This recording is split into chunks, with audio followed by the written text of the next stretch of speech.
नमस्कार दोस्तों, आज हम ये कलम की योद्धा चैनल में आपका स्वागत है। आज हम पढ़ेंगे क्लास 11th का त्रिकोणमिति फलन। तो इस चैप्टर को पढ़ने से पहले हम इसका इंट्रोडक्शन समझ लेते हैं, परिचय क्या है इस चैप्टर में। देखिए, त्रिकोणमिति तो आप लोग 9th में पढ़े हैं। इसमें sine, cos, theta, tan, sine, cos, tan, cot, sec, cosec आपने पढ़ा है, लेकिन इसमें शुरुआत से थोड़ा अलग है। उसके बाद वही सब आएगा। देखिएगा, ये आपकी 11th की बुक है। तो इसमें पूरा भूमिका दे रखा है और ये कोण के बारे में समझाया है कि एक कोण वह माप है जो एक किरण के उसके प्रारंभिक बिंदु से के परितः घूमने पर बनता है। किरण के घूर्णन की मूल स्थिति को प्रारंभिक भुजा तथा घूर्णन की अंतिम स्थिति को कोण की अंतिम भुजा कहते हैं। घूर्णन बिंदु को शीर्ष कहते हैं। यदि घूर्णन वामावर्त है तो कोण धनात्मक तथा यदि घूर्णन दक्षिणावर्त है तो कोण ऋणात्मक होगा। किसी कोण का माप घुमाव की वह मात्रा है जो भुजा को प्रारंभिक स्थिति से अंतिम माप के लिए इकाई की अनेक इकाइयाँ हैं। देखिए, पहले जो ये बोला है मैं उसको आपको समझा देती हूँ कि क्या कह रहा है। देखिए, कोण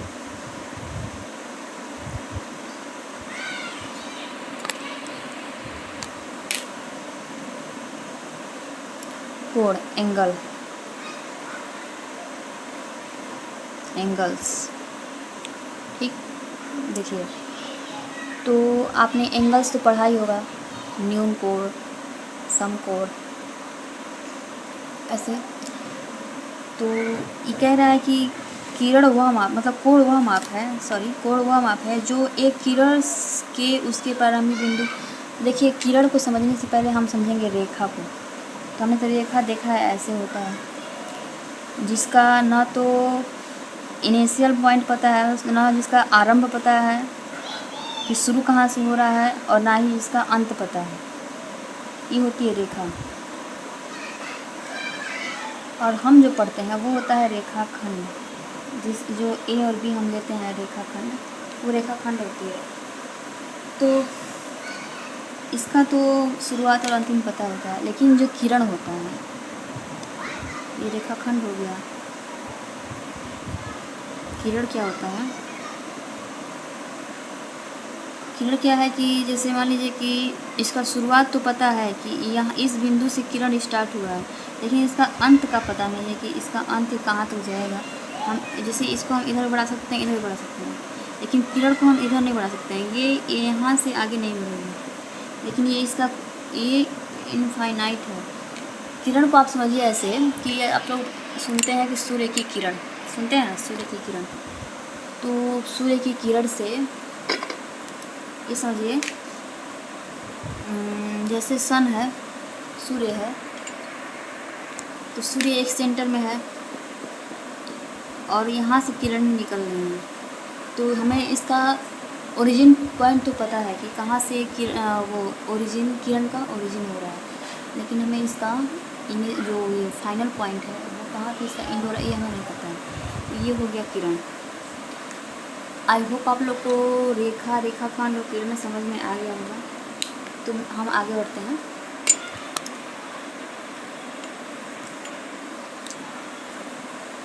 हाँ, तो देखिए, और इस चैप्टर में हम पढ़ेंगे क्या कि जैसे ये घड़ी है,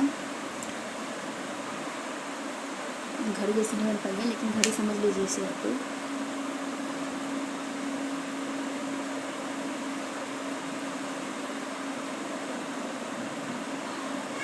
ठीक है, तो अगर घड़ी की ये दिशा में, मतलब कि दक्षिणावर्त बोलते हैं जिसे,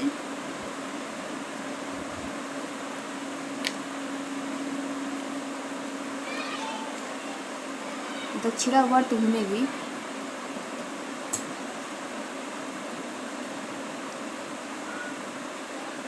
कोण, तो वो ऋणात्मक होगा। ये थोड़ा मतलब समझने वाले पॉइंट है कि अगर ये घड़ी की दिशा में जा रहा है तो ऋणात्मक हो जाएगा, उल्टा हो रहा है ना, और इस तरफ से जाएगा तो घड़ी की विपरीत दिशा में जाएगा, ऐसे वामावर्त। आप इंग्लिश में लिखिए जैसे हो जाएगा क्लॉकवाइज, क्लॉकवाइज में नेगेटिव एंड एंटी क्लॉकवाइज में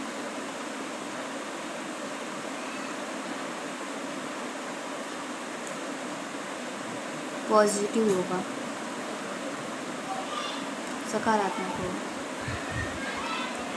तो ये आप लोग को समझ में आ गया कोड कैसा होगा, ठीक है। देख लीजिए, ये घड़ी की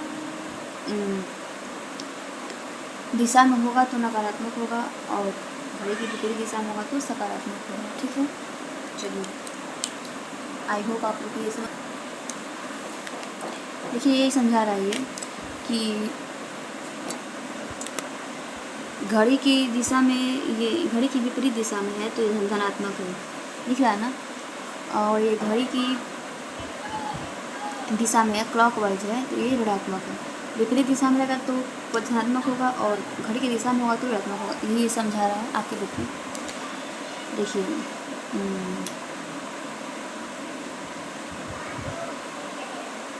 अब देखिए हम समझते हैं डिग्री माप। ये दे रखा है डिग्री माप। यदि प्रारंभिक भुजा से अंतिम भुजा का घुमाव एक पूर्ण परिक्रमण का 1/360वां भाग हो तो हम कोण का माप 1 डिग्री कहते हैं।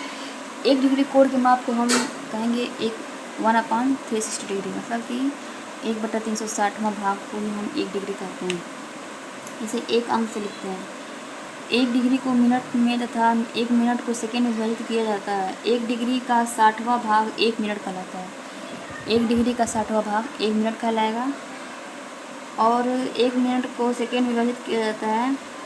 1 डिग्री का 60वां भाग 1 मिनट कहलाता है। इसे 1 डैश से लिखते हैं तथा 1 मिनट का 60वां भाग 1 सेकेंड कहलाता है।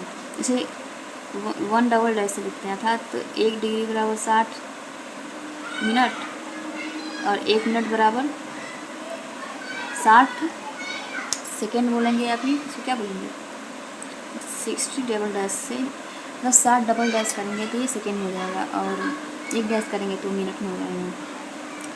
कुछ कोण जिनका माप 360 डिग्री, 180 डिग्री, 270 डिग्री, 420 डिग्री, -30, -420 है तो उन्हें आकृति में दर्शाया गया है। देखिए, ये 360 डिग्री है तो 360 डिग्री यहाँ से होगा, 360 डिग्री यहाँ से, ठीक। ये ए और ये बी।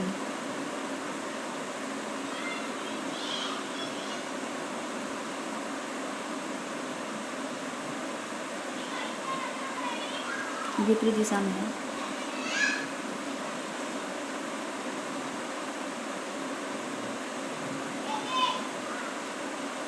ये है 270 डिग्री। देखिए 270 डिग्री है और इधर से हम कर देंगे तो 90 हो जाएंगे तो पूरा ये 360 डिग्री हो जाएगा। तो ये आपकी बुक में दे रखा है, देखिए।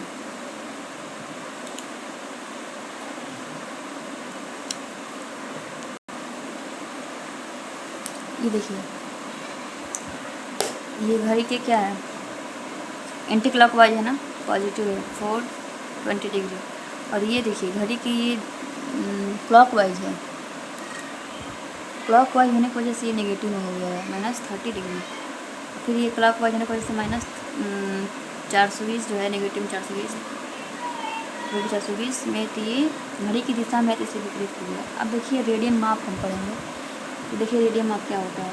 कोण को मापने के लिए एक दूसरी इकाई भी है जिसे रेडियन माप कहते हैं। इकाई वृत्त की त्रिज्या 1 इकाई हो के केंद्र पर 1 इकाई लंबाई का चाप द्वारा बने कोण को एक रेडियन माप कहते हैं। आकृति 3.4 के पहला से लेकर चौथा तक में ओ ए प्रारंभिक बिंदु है तथा ओ भी अंतिम बिंदु है। आकृति में कोण दिखाए गए इनका माप 1 रेडियन, -1 रेडियन, 1/1/2 रेडियन तथा -1/1/2 रेडियन है। देखिए इसे समझा लेता है क्या है रेडियन माप में। ये देखिए दे रखा है, एक वृत्त दे रखा है, ठीक। इस वृत्त में ये हमारे क्या है, त्रिज्या है, और ये भी त्रिज्या ही है। 1 रेडियन,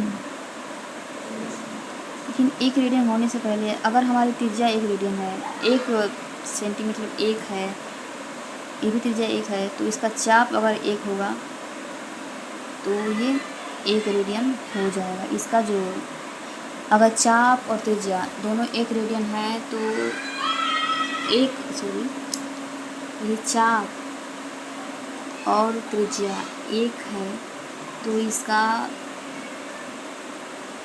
जो माप होगा वो 1 रेडियन होगा।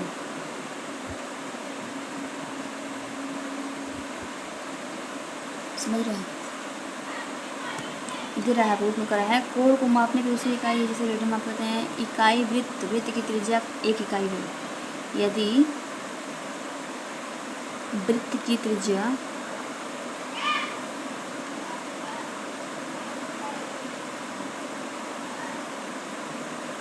एक इकाई हो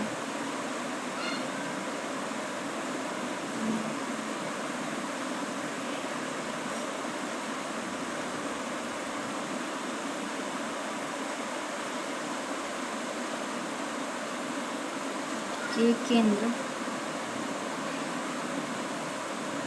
केंद्र पर एक इकाई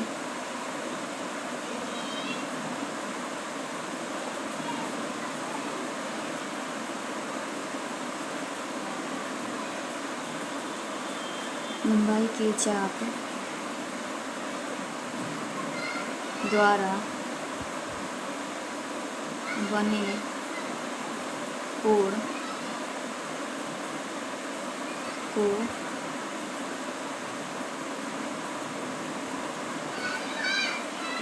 1 रेडियन माप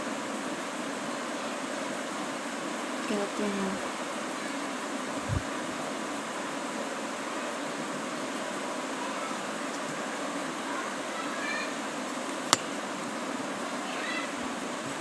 देखिए, वृत्त की त्रिज्या 1 इकाई हो, ठीक, तथा केंद्र पर 1 इकाई लंबाई के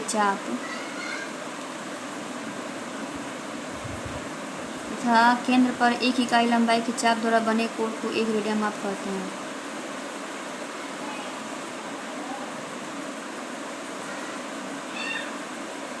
ये भी दिया समझ लीजिए।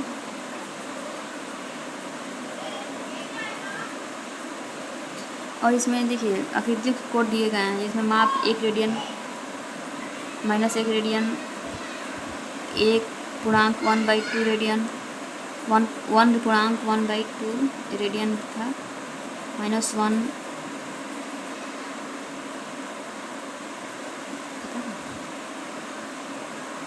-1/1/2।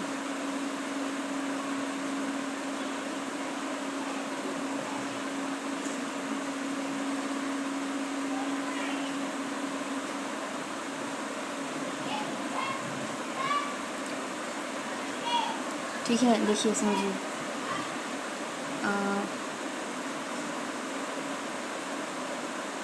यहाँ पे -1 है, यहाँ पे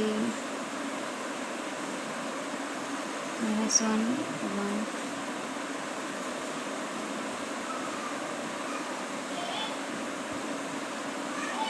तो इसका अगर -1, इसका देखिए क्यों -1 हो गया है इसका।